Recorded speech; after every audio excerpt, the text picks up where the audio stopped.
Halo guys, welcome back again to my channel. Bersama saya Hansen di sini, dan seperti biasanya setiap harinya saya akan buatkan video seputar cryptocurrency. So bagi teman-teman yang tertarik seputar cryptocurrency, boleh aja langsung bantu saya like dan juga subscribe. Jangan lupa juga untuk hidupkan lonceng notifikasinya supaya teman-teman gak ketinggalan update terbaru seputar cryptocurrency. Oke, pada hari ini guys, kembali kita akan bahas seputaran Bitcoin, dan seperti biasa kita akan mulai dari coin market cap terlebih dahulu. Pada hari ini secara global market cap crypto berada di angka 2,01 triliun dolar atau naik sekitar 2,49%. Nah, Bitcoin sendiri berada di angka 42.600-an, naik 1%, Ethereum 3.236, BNB 459, Solana 140 dolar, Cardano 1,22, XRP 0,77, Terra Luna 72 dolar, dan Polkadot ada di urutan ke-10 dengan harga 25,68 dolar.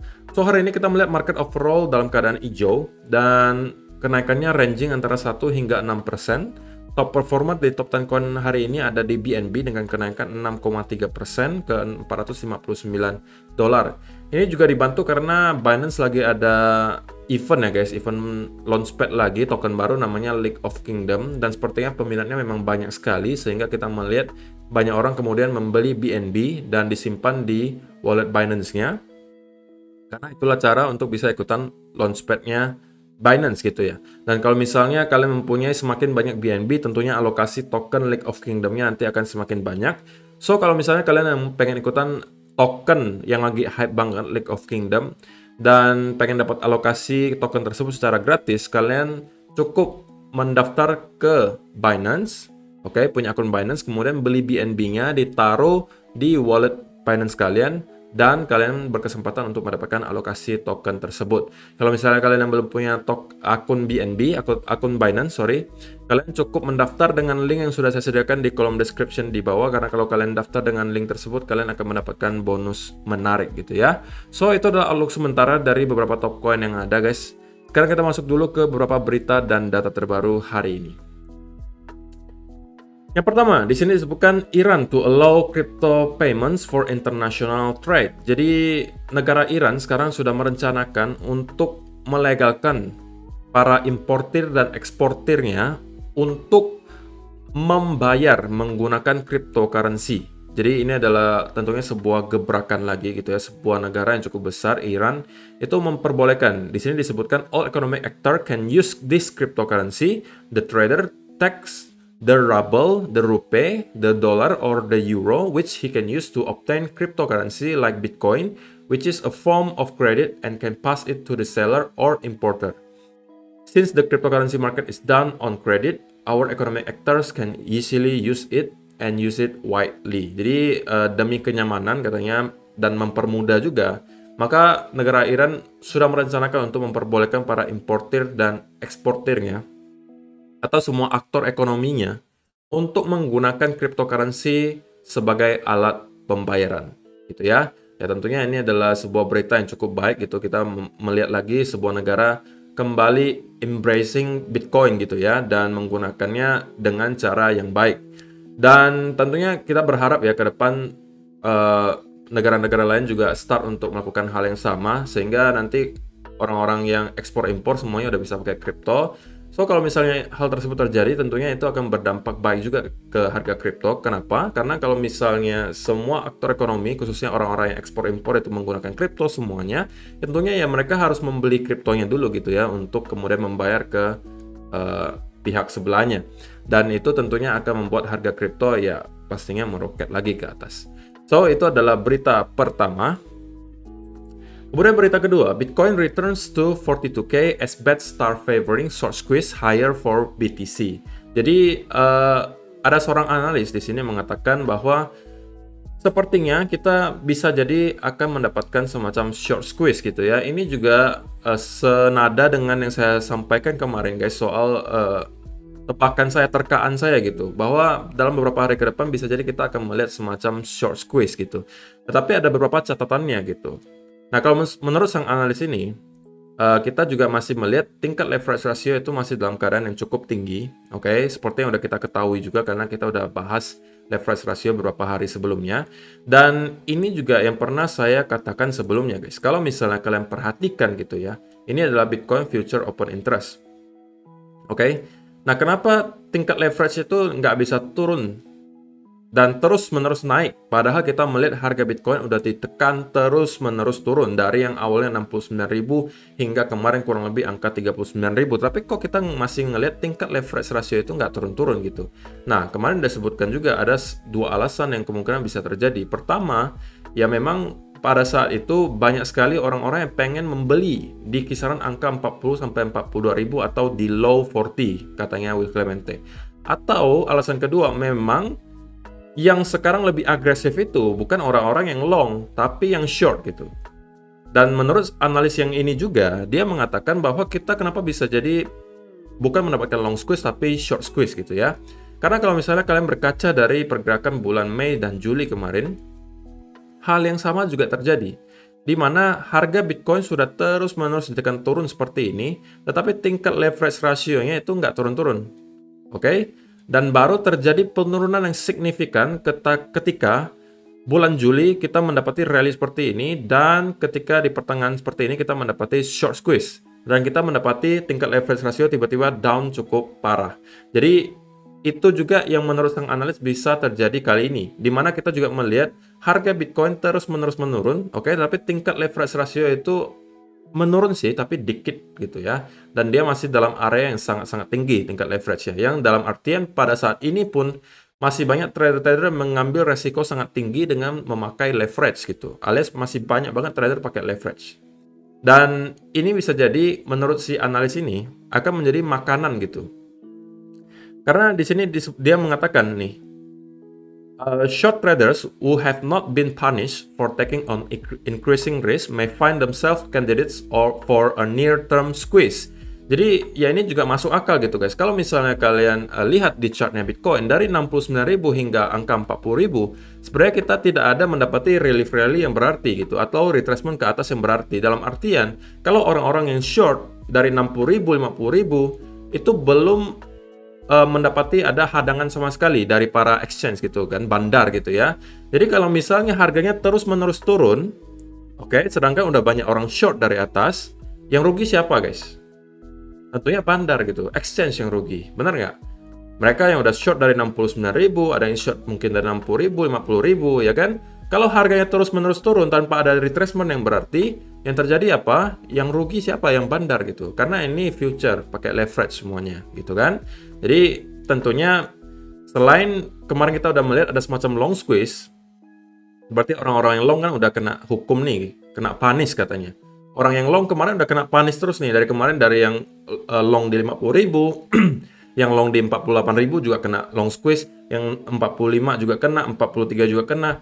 Sedangkan yang short dari atas-atas itu sampai sekarang belum ketemu ada hadangannya istilahnya, atau belum kena lah istilahnya sama squeeze-nya, atau belum kena liquid istilahnya. Jadi rata-rata masih kebuka mungkin posisinya, dan menurut si analis ini ya kemungkinan kita bisa mendapati short squeeze. Oke? Dan istilahnya ya kalau misalnya kalian perhatikan pergerakan Bitcoin dalam 1-2 bulan terakhir ini terus-menerus menurun gitu ya, tidak ada retracement yang berarti ke atas. Dan seperti yang kalian tahu juga, yang namanya chart ya pasti nggak bisa seperti itu gitu ya, nggak bisa melulu turun, pasti ada kalanya kita akan mendapatkan retracement terlebih dahulu. Walaupun memang kalau misalnya memang kita worst case scenario kita masuk ke bear market, ya mungkin itu hanya sekedar bull trap gitu ya, atau relief rally untuk kemudian kita down lagi ke bawah. So apakah menurut kalian ini akan terjadi guys? Apakah kita akan mendapatkan short squeeze, ataukah kita malah akan mendapatkan long squeeze lagi gitu ya. Kalau kita kembali mendapatkan long squeeze, alias kita mungkin breakdown lagi ke angka 38 atau 37 dan mendapatkan long squeeze, bisa jadi kita akan kembali menyentuh ke angka 30.000 gitu ya. So itu adalah berita kedua. Dan yang ketiga, tentunya ini adalah bahasan yang cukup menarik ya. Belakangan ini banyak sekali orang mendebak-debak gitu. Apakah kira-kira angka 39.000 kemarin itu adalah udah bottomnya atau belum nih? Was 39,650 the bottom? Bitcoin bulls and bears debate the future of Bitcoin price. Jadi kalau misalnya kalian perhatikan di media sosial gitu ya, khususnya yang membahas soal kripto, tentunya kalian akan menemukan banyak sekali orang-orang debat gitu ya soal 39.000 itu udah bottomnya belum sih? Atau ada yang bilang udah bottom, udah pasti bottom. Ada yang bilang enggak, ini cuma sementara doang, nanti akan ngedam lagi, tenang aja, nanti akan ngedam lagi. Pokoknya ada dua sisi gitu ya. Dan Beberapa alasan yang mendukung kedua statement tersebut, kalau ini yang versi bullishnya gitu ya. Kenapa dia mengatakan kita udah sepertinya di bottom? Ini didukung juga dengan data on-chain yang namanya Entity Adjusted Dormancy Flow. Jadi, kalau misalnya kalian perhatikan, data on-chain ini baru 6 kali dalam sejarah itu menunjukkan area buy atau sinyal buy gitu guys. Dan sinyal buy itu berada di kotak hijau ini. Oke, sepanjang sejarah Bitcoin itu baru 1, 2, 3, 4, 5, dan 6 kali kita mendapati sinyal buy dari data on-chain ini. Oke, simpelnya gini, semakin tinggi angkanya di sini yang garis orange ini guys, berarti pada saat itu sudah banyak para long term holder yang kemudian mendepositkan Bitcoinnya ke exchange untuk diperjualbelikan. Alias para long term holder udah kayak pengen start distribusi gitu ya. Jadi kalau misalnya kalian lihat di sini long term holder start distribusi, pada akhirnya yang terjadi apa? Kita masuk ke bear market. Kemudian di sini juga sama, kita melihat ada kenaikan yang cukup signifikan pada long term holder start distribusi, yang terjadi apa? Selanjutnya kita mendapatkan sideways movement yang cukup panjang. Di sini juga sama. Ketika bulan April sampai Mei kita juga melihat dormancy flow-nya ada spike ke atas seperti ini. Alias long term holder juga start melakukan distribusi dan kita mendapatkan koreksi besar. Dan sekarang yang terjadi adalah sebaliknya. Long term holder belum pengen jualan sepertinya. Oke? Dan area ini dikatakan sebagai area yang bisa dijadikan signal buy gitu. Dan ini hanya 6 kali dalam sejarah diperlihatkan. 6 kali dalam sejarah. Pertama kali di 2012. Kalau kalian perhatikan dormancy flow-nya berada di area kurang lebih 200 ribuan. Dan setelahnya kita mendapati rally yang sangat kencang di sini.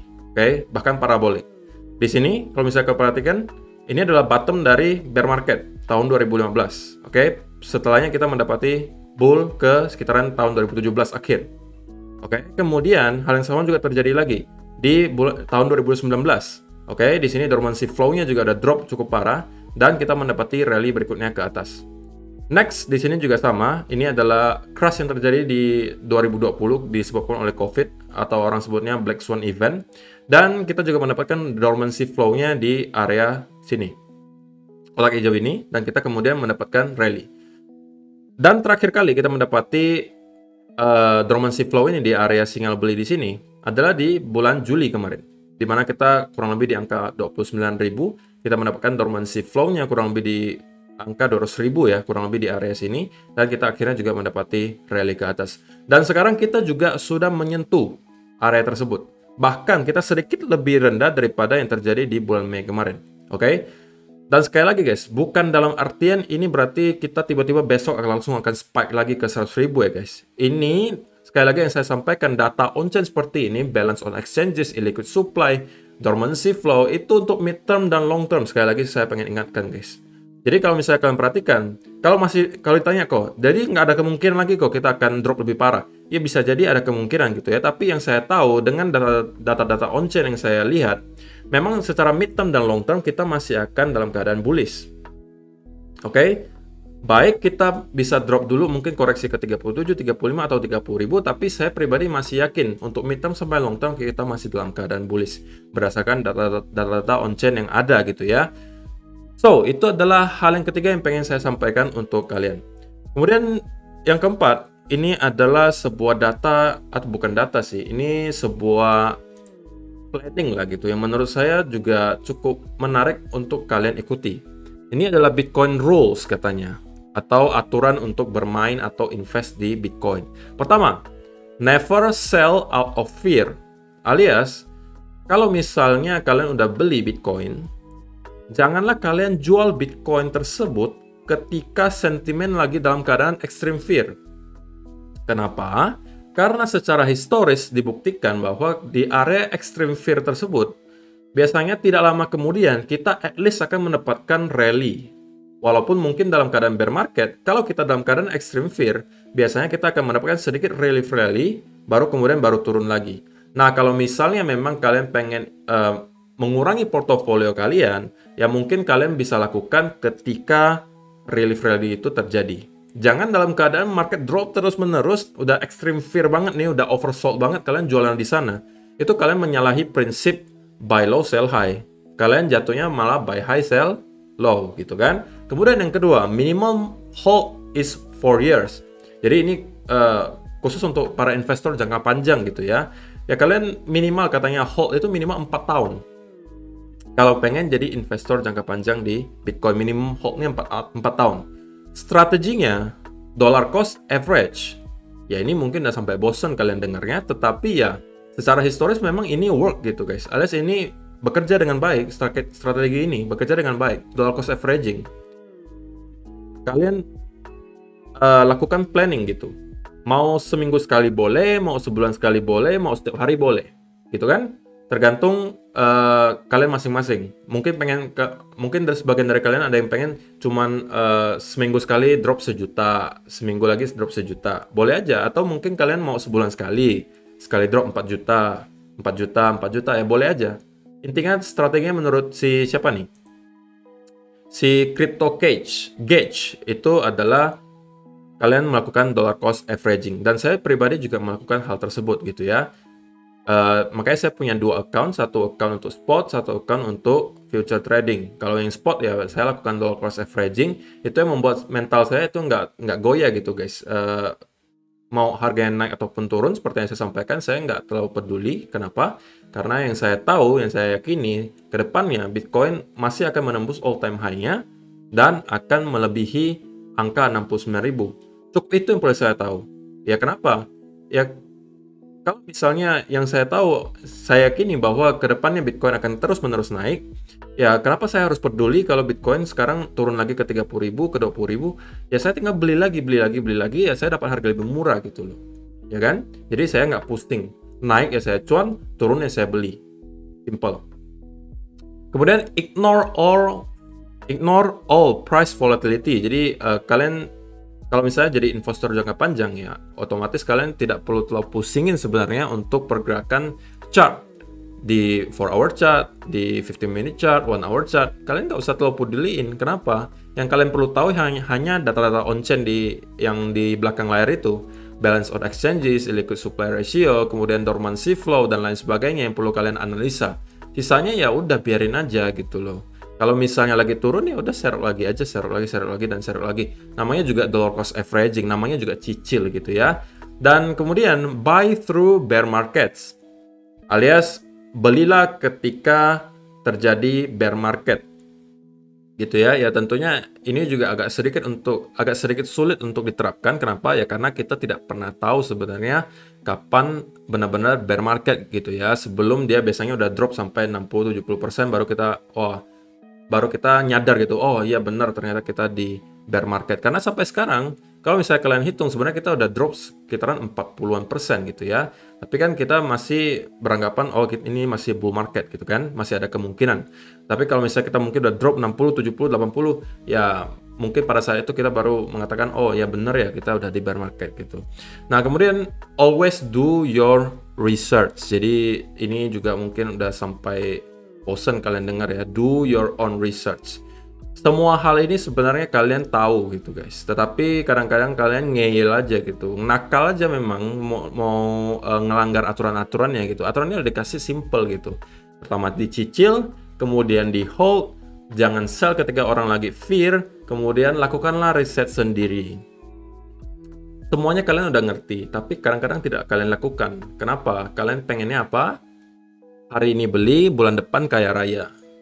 Hari ini beli, minggu depan beli mobil. Ya kalau itu mindsetnya, ya ribet gitu guys. Gitu ya.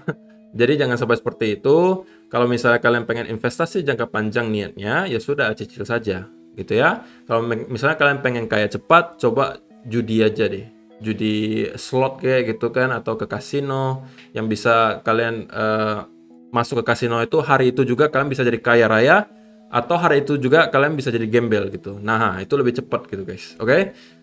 Oke, jadi yang terakhir. Nah, ini juga sama. Mungkin ini saya pengen ingatkan saja gitu lah ya. Ini juga include dalam prinsip buy low, sell high.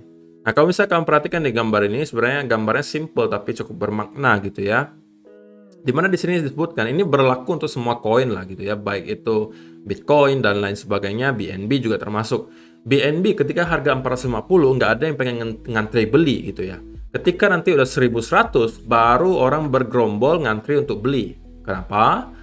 Yang terjadi adalah mereka emosional, mereka FOMO gitu. Oh, pengen ikutan juga karena melihat orang-orang yang di sini udah beli 450 nih kan, udah cuan nih 2 kali lipat, udah 3 kali lipat cuannya. Mereka jadi ikutan pengen juga. Wah, si A udah cuan seratusan juta nih dari yang awalnya modal 20 juta. Tapi dia nggak tahu si A itu belinya udah dari kapan gitu. Dia cuma taunya cuannya seratusan juta misalnya, tapi nggak nanya belinya dari kapan.